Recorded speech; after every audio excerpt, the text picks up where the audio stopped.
Nobody really pays attention to the cleaning crew. They're invisible, part of the hospital furniture. That's exactly how Frank Morrison liked it, until the moment his collar shifted. The fluorescent lights of Mercy General Hospital cast their harsh glow across empty corridors as Frank Morrison pushed his cleaning cart down the West Wing. At 68, he moved with deliberate precision, his weathered hands gripping the mop handle with the practiced ease that came from 12 years of night shifts.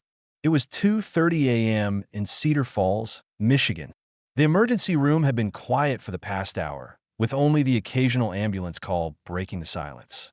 Frank preferred these quiet hours.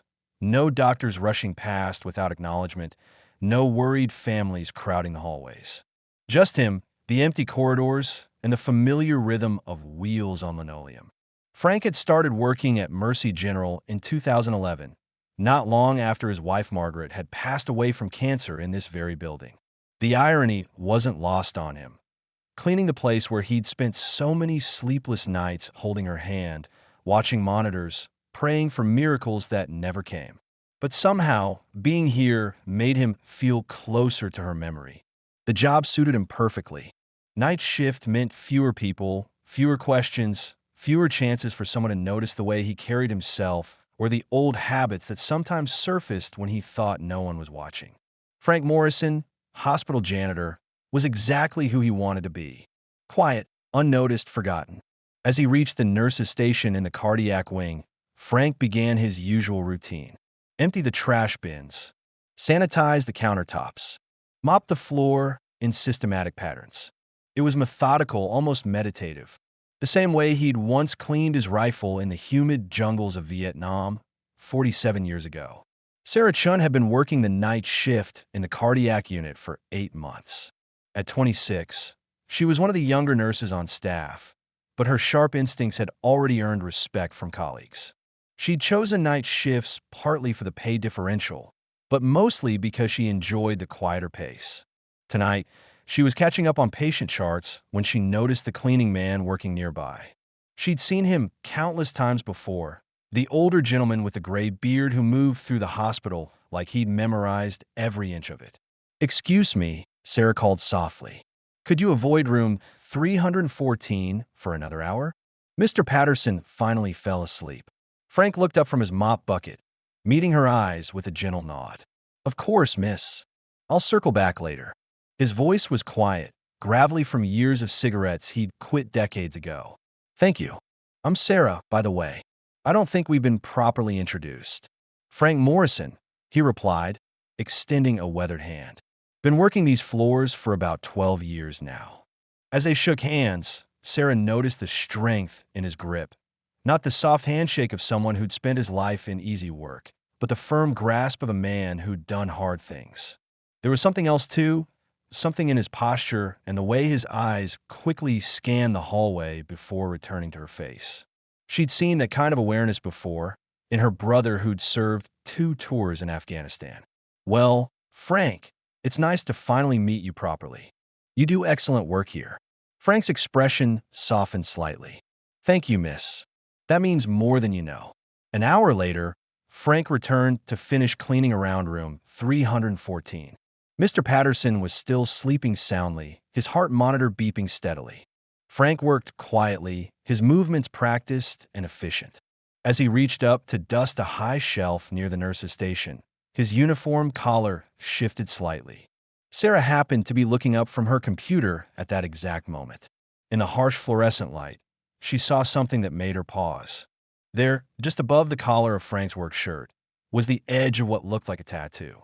Black ink, faded with age, showing what appeared to be text in a military-style font. She blinked, unsure if she'd seen it correctly. Frank had already adjusted his collar and moved on to the next area. Sarah tried to focus on her charts, but her mind kept returning to that brief glimpse. Her brother had military tattoos, most soldiers did, but there was something about the style and placement that seemed significant. Over the next few nights, Sarah found herself paying more attention to Frank during his rounds. She noticed small things she'd overlooked before. The way he stood at attention when doctors passed by, a habit he seemed unaware of. How his eyes automatically swept room entrances before entering, checking corners and exit routes. The precise way he arranged his cleaning supplies, everything in its proper place. Most telling was an incident on Thursday night when a drunk patient in the ER became belligerent and started throwing medical equipment. Sarah heard the commotion from her station and saw Frank immediately move toward the sound, his entire demeanor changing. For just a moment, he moved like someone trained for combat, quick and purposeful. Then he seemed to catch himself, slowing his pace and resuming his role as the quiet janitor. Security handled the situation, and Frank simply continued his work as if nothing had happened. But Sarah had seen that transformation, however brief. The question that had been nagging at her was becoming impossible to ignore. Who exactly was Frank Morrison? Friday night brought the first real emergency of the week. A multi-car accident on Highway 29 had left 3 people critically injured, and the ER was buzzing with activity. Sarah had been called down from cardiac to assist with the overflow of patients and family members. The waiting room was packed with worried relatives, and tensions were running high. One family had been waiting for news about their teenage daughter for over 2 hours, and the father was becoming increasingly agitated. His voice kept rising as he demanded updates from the overwhelmed front desk staff. "This is ridiculous," the man shouted, slamming his hand on the reception counter. "We've been here for hours and nobody will tell us anything. I want to see my daughter right now." The security guard, a young man named Dennis who'd only been working at the hospital for 3 months, tried to calm the situation. "Sir, I understand your frustration, but the doctors are doing everything they can. As soon as there's news." "Don't give me the crap," the father interrupted, his face red with anger and fear. "You people don't care about anything except your procedures and protocols." Frank had been cleaning the far end of the waiting room when the confrontation began. At first, he'd simply continued his work, staying out of the way as always. But as the man's voice grew louder and more threatening, Frank found himself moving closer. The situation escalated quickly. The distraught father, a large man in his 40s, suddenly pushed past Dennis and headed for the doors leading to the treatment area. "I'm going to find her myself." Dennis grabbed the man's arm. "Sir, you can't go back there. Please." The father spun around and shoved Dennis hard, sending the young guard stumbling backward into a chair. Other family members gasped and moved away. The automatic doors to the treatment area were just steps away, and the man was clearly prepared to force his way through. That's when Frank Morrison stopped being invisible. In one fluid motion, Frank stepped between the angry father and the treatment doors. His posture had completely transformed, shoulders back, feet positioned in a balanced stance, hands relaxed but ready. To most observers, he might have looked like he was simply standing in the way. But to anyone with combat training, his positioning was unmistakably tactical. "Sir," Frank said, his voice calm but carrying an authority that cut through the chaos. "I know you're scared about your daughter. That's what good fathers do. They protect their children." The man stopped, surprised by this unexpected intervention from a janitor. "Get out of my way, old man. This isn't your business." "You're right, it's not," Frank replied evenly. "But I've been around long enough to know that forcing your way back there won't help your daughter. It'll just make things harder for the people trying to save her life." There was something in Frank's voice, a quiet confidence that seemed to penetrate the father's panic. The man hesitated, his fists still clenched, but his forward momentum stopped. Frank continued, his tone gentle but firm. "I've seen good men make bad decisions when they're scared. Men who would do anything to protect their families. But sometimes the bravest thing a man can do is trust other people to do their jobs." The father's eyes searched Frank's face, perhaps sensing something in the older man's expression that spoke of experience with life and death situations. "How do you know?" he asked, his voice breaking slightly. "How do you know she'll be okay?" "I don't," Frank admitted. "But I know the doctors in there are good at what they do. And I know that your daughter needs you to be strong for her, not locked up in jail for assault." The words hung in the air for a moment.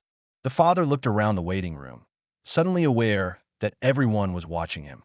His shoulders sagged as the adrenaline began to fade, replaced by exhaustion and worry. I can't lose her," he whispered.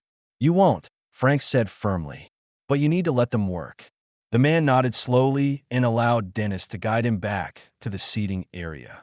The tension in the room began to dissipate as other family members resumed their quiet conversations. Frank quietly returned to his cleaning supplies. His brief moment of authority dissolved back into invisibility. But Sarah had witnessed the entire exchange from the nurse's station, and she was anything but unaware of what she'd just seen. The way Frank had positioned himself, the tactical awareness he displayed, the calm command in his voice, these weren't the skills of a lifetime janitor. This was someone with serious training in conflict de-escalation and crowd control. More importantly, she'd gotten another glimpse of his neck tattoo when he'd moved to intercept the angry father. This time, she was certain of what she'd seen, the word Ranger in block letters, with what looked like wings or another military symbol below it. Her hands trembled slightly as she realized the significance. Army Rangers weren't just regular soldiers. They were elite special operations forces. The kind of men who were sent on the most dangerous missions, who were trained to handle impossible situations. And one of them had been quietly cleaning floors at Mercy General for 12 years. Around 4 a.m., Sarah made a decision that would change everything. She approached Frank during his final rounds in the cardiac wing, her heart racing with nervous energy. "Frank," she said quietly, "can I ask you something?" He looked up from mopping, his expression neutral but alert. "Of course, miss." Sarah hesitated, unsure how to proceed. "Earlier tonight, the way you handled that situation in the ER, that was impressive." Frank's expression didn't change, but she noticed his grip tighten slightly on the mop handle. "Just try to help calm things down." "You did more than that," Sarah continued. "You moved like someone with training. Military training." For a long moment, Frank said nothing. He continued mopping, his movements precise and methodical. Sarah began to think he was going to ignore her observation entirely. Finally, he spoke without looking up. "A lot of us old-timers served. Different time back then. Army Rangers?" Sarah asked quietly. Frank's mop stopped moving. Slowly, he straightened up and met her eyes. For the first time since she'd known him, his carefully maintained facade of the invisible janitor cracked slightly. "How did you—" he began, then stopped himself. "I saw your tattoo," Sarah explained. "And I've been watching how you move, how you think. My brother served in Afghanistan. I know what combat veterans look like." Frank was quiet for a long time, studying her face. Finally, he nodded slowly. 75th Ranger Regiment. 3 tours in Vietnam, 1971 to 1974. The words hit Sarah like a physical force. The 75th Rangers were legendary, the Army's premier special operations unit. Men who conducted the most dangerous missions behind enemy lines, who were trained to operate in impossible conditions with minimal support. "Why are you working here?" she asked, the question tumbling out before she could stop herself. Frank's expression softened, and for a moment, he looked older than his 68 years. "Because nobody asks questions of the night janitor.